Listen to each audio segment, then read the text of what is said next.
And our beloved Prophet said, it's mentioned in Sahih Bukhari. Sahih Bukhari is one of the collections of the authentic sayings of the last and final messenger, Prophet Muhammad, peace be upon him.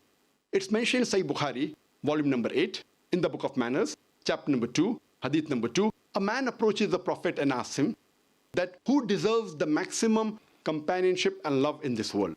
Prophet said, your mother. The man asked, after that who? The Prophet repeated, your mother. The man asked, after that who?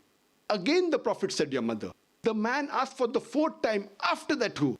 Then the Prophet said, your father. That means 75%, 3/4 of the companionship goes to the mother, 25%, 1/4 goes to the father. In short, the mother gets the gold medal, she gets the silver medal, as well as the bronze medal. The father has to be satisfied with a mere consolation prize. These are the teachings of Islam which we have to agree.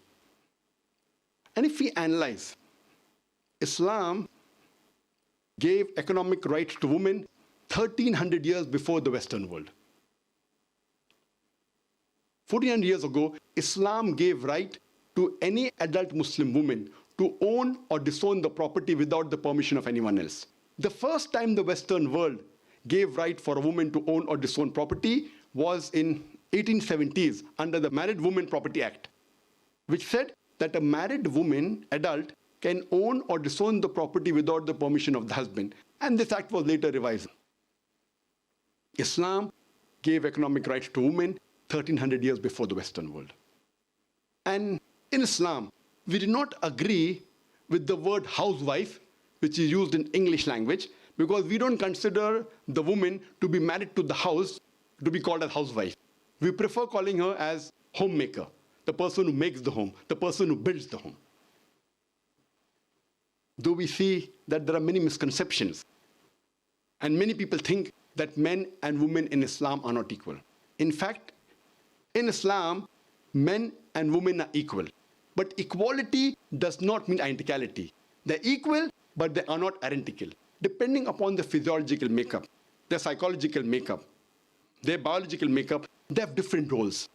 Overall, men and women are equal in some aspects. The woman, she may have a degree of advantage. In some aspects, the men may have a degree of advantage. Let me give you an example.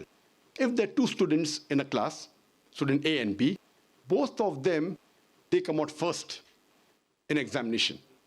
Both get 80 out of 100. When we analyze the answer sheet, there are 10 questions which have 10 answers, each carrying 10 marks.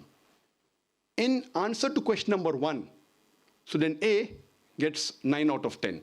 Student B gets 9 out of 10.